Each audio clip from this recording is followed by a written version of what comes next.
আসসালামু আলাইকুম, সবাই কেমন আছেন? আশা করি যে যেখানে আছেন আল্লাহর রহমতে ভালো আছেন। আমিও ভালো আছি আলহামদুলিল্লাহ। চলে এলাম আজকে নতুন আরেকটি ভিডিও নিয়ে।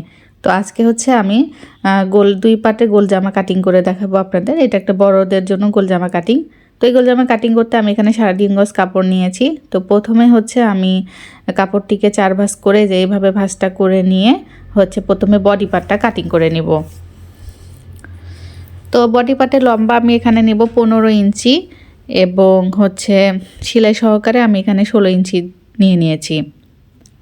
এখন আমি বডির মাপ অনুসারে কাপড়টিকে ভাঁজ করে নিব। তো এখানে হচ্ছে 42 বডির জন্য কাটিং করব, তো সেই কারণে আমি এখানে কাপড়টি ভাঁজ করে নিলাম মাপ দিয়ে, দেখতেই পাচ্ছেন। এখন কাপড়টিকে আমি হচ্ছে বন্ধ পাশটা আমার দিকে রেখেছে, খোলা পাশটা অপর পাশে রেখে প্রথমে আমি 3 ইঞ্চিতে গলার দাগটা দিলাম, গলার ওশারের দাগ, এবং 3 ইঞ্চি দিলাম কাঁধের জন্য। এরপর গলার লম্বা এখানে আমি নিয়েছি 5 ইঞ্চি পরিমাণ সামনের গলা, আর পিছনের গলার জন্য নিয়েছি 4 ইঞ্চি পরিমাণ। এই যে এইভাবে দাগটা দিয়ে নিলাম। গলার রাউন্ড শেপটা পরে আমি যেহেতু বক্রম দিয়ে গলা বসাবো, এখানে আমহোলটা নিয়েছি 7.5 ইঞ্চিতে। এখন আমি আমহোলের দাগটা মিলিয়ে দিলাম। এখন 1/2 ইঞ্চি কাঁধের দিকে ডাউন করে দেব, এই তো।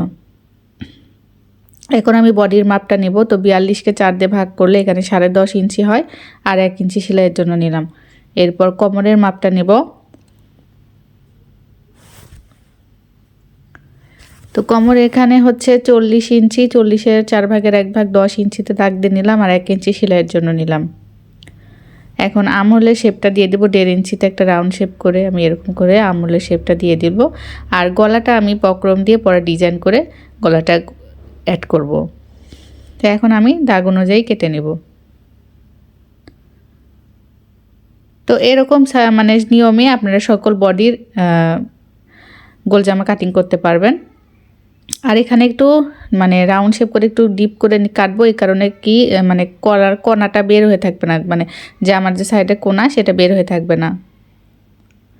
এখন এখানে জয়েন্ট আছে, সেই জয়েন্টটা আমি কেটে নিলাম। এই তো আমার 2 পাশে বডি পার্ট কাটিং করা হয়ে গেল। এরপরে নিচের ঘেরটা কাটিং করব। ও তার আগে আমি এখানে হাতাটা কাটিং করে নেব। যেহেতু 3 কোয়ার্টার হাতা হবে, হাতার লম্বাটা আমি এখানে 17 ইঞ্চি রাখবো, আর 1 ইঞ্চি সেলাইয়ের জন্য টোটাল এখানে 18 ইঞ্চিতে দাগ দিয়ে নিলাম। এরপর হাতার মুহুরা হবে 5 ইঞ্চি এবং আর 1 ইঞ্চি দিলাম সেলাইয়ের জন্য। এবার হাতার ডাউন শেপের জন্য 3 ইঞ্চিতে একটা দাগ দিয়ে নিলাম। এই তো রাউন্ড শেপটা দিয়ে দিলাম।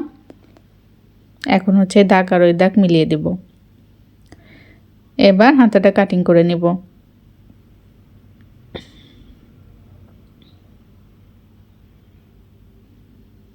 হাতার শেপটা সুন্দর করে দিব, এতে করে হাতার ফিনিশিংটা সুন্দর আসবে। দেখা হাতা কাটিং করা হয়ে গেল।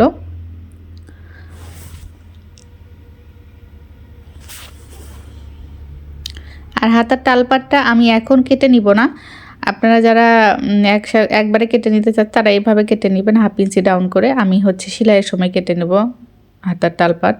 এখন আমি কাপড়টিকে প্রথমে সমান ভাঁজ করে 2 ভাঁজ করে নিয়ে তারপরে যেভাবে কোনাকুনি করে ভাঁজটা করে নেব।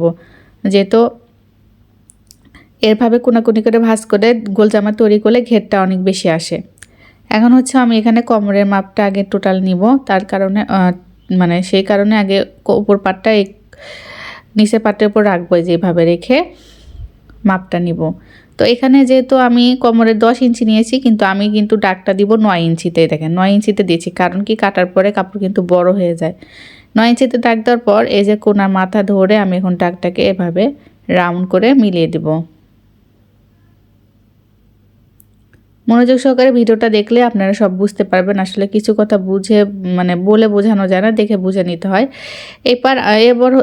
এইবার হচ্ছে 15 ইঞ্চি আমার বডি পার্টের বাদ দিয়ে তারপর আমি লম্বার মাপটা নেব। তো এখানে টোটাল লম্বা আমি 43 ইঞ্চি নিয়েছি সেলাই সহকারে। এখন যে এইভাবে আমি পুরো দাগটা 43 ইঞ্চি করে দাগ দিয়ে নেব, মানে 15 ইঞ্চি বাদ দিয়ে কিন্তু আমি ধরেছি, দেখেন এইভাবে করে পুরো রাউন্ড শেপটা দিয়ে এখন আমি কাটিং করে নেব। এই জামাতে কিন্তু হচ্ছে জয়েন্ট পরে নিচের পাটে, আর এই জয়েন্টের কাপড়টা কিভাবে বের করতে হয় সেটাও আমি আপনাদেরকে দেখিয়ে দিব।